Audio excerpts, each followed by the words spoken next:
Hello friends, आज हम बनाएंगे बेसन की भुर्जी। आपने पनीर भुर्जी खाएगी, एग भुर्जी खाएगी, पर पनीर भुर्जी ना बहुत ही टेस्टी बनती है।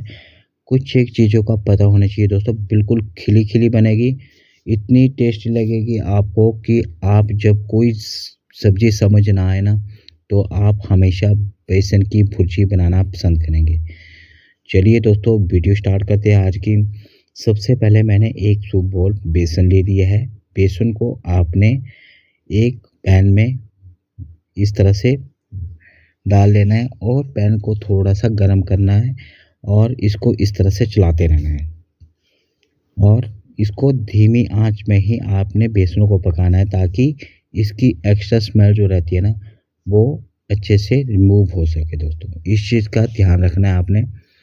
जैसी आपका हल्की हल्की बेसन की सुगंध आने लगे, तो आपने इसको निकाल लेना है एक बोल में। इसको ठंडा होने के लिए रख देना है। इसके साथ चाहिए प्याज, टमाटर, शिमला मिर्च और हरी मिर्च। प्याज को आपने फाइन चॉप करना है दोस्तों, जितना फाइन हो सकता उतना आपने फाइन करना है। इस तरह से कट लगाना है। कट लगाने के बाद आपने इस तरह से फाइन चॉप कर लेना है। ये देख सकते हैं, इस तरह से चॉप कर लिया है मैंने। और अब आपने उसी तरीके से शिमला मिर्च को चॉप करना है। शिमला मिर्च के बीज और अंदर का बाइट का पार्ट जो है ना, वो निकाल लेना है दोस्तों। पहले जुलियन में कट करना है, फिर आपने इस तरह से फाइन चॉप करना है।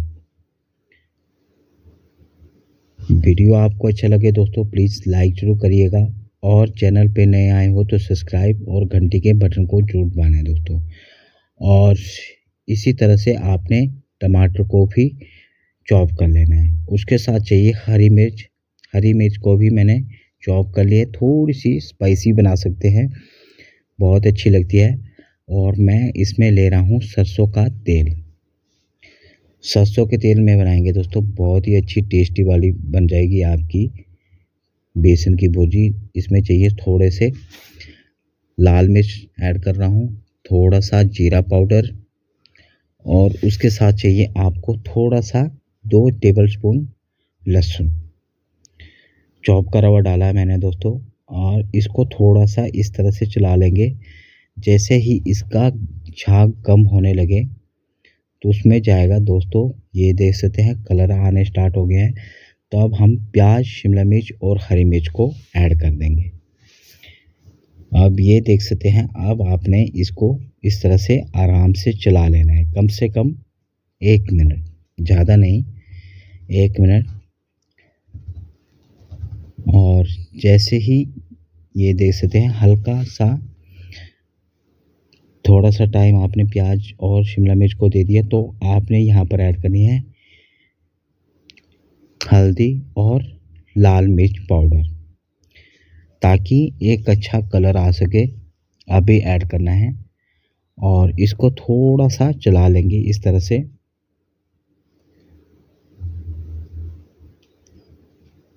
ये देख सकते हैं, अब जो है ना, ये हमारा इसमें ऐड करेंगे टमाटर।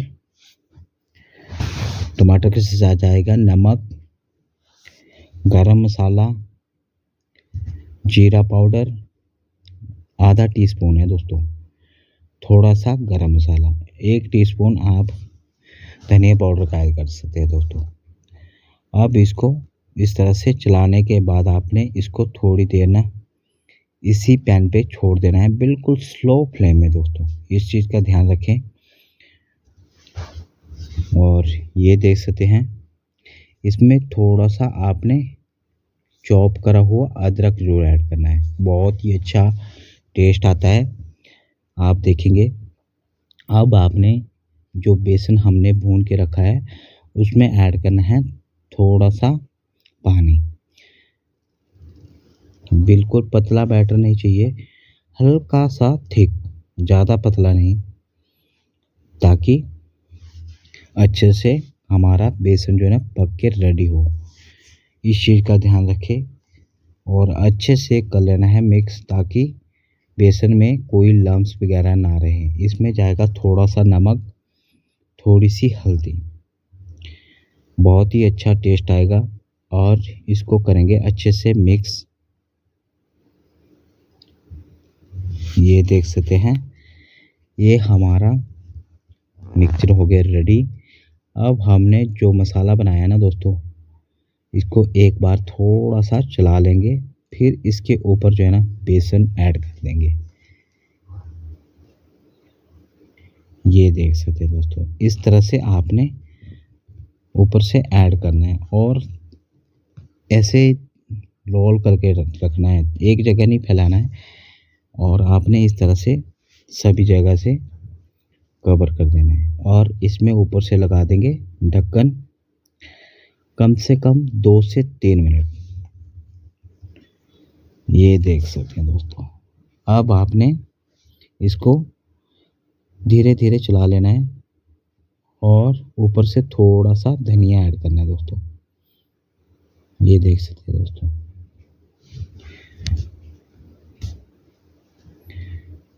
ये देख सकते हैं, इसको धीरे धीरे चलाना है और थोड़ी सी फ्लेम हाई रखनी है, इस चीज़ का ध्यान रखें। अब थोड़ा सा स्पेशल बनाने के लिए इसमें जाएगा थोड़ा सा पनीर चॉप करा हुआ। अभी आप सोच रहे होंगे ये खिली खिली क्यों नहीं है, और जैसे जैसे इसका मॉइस्चर कम होता जाएगा ये बिल्कुल खिली खिली बनेगी दोस्तों, बहुत ही टेस्टी लगती है। एक बार आपने ट्राई जरूर करनी है दोस्तों। और ये देख सकते हैं, मिनिमम मेरे को 4 से 5 मिनट लगे इसको इस स्टेज पे लाने के लिए। अब इसको थोड़ा सा स्पेशल बनाने के लिए मैंने यहाँ पर थोड़ा सा देसी घी का यूज़ कर रहा हूँ, आप चाहो तो बटर का यूज़ कर सकते हैं दोस्तों। ये हमारी बेसन की भुर्जी बनके रेडी हो चुकी है दोस्तों। मैं आपको प्लेट पे सर्व करके बताता हूँ। वीडियो आपको अच्छा लगे दोस्तों, प्लीज़ मेरे एफर्ट के लिए एक लाइक ज़रूर करिएगा और चैनल पे नए आए हो तो सब्सक्राइब और घंटी के बटन को ज़रूर दबाना है दोस्तों। ये है दोस्तों आज की स्पेशल रेसिपी, बेसन की भुर्जी स्पेशल आपके लिए। ये देख सकते हैं।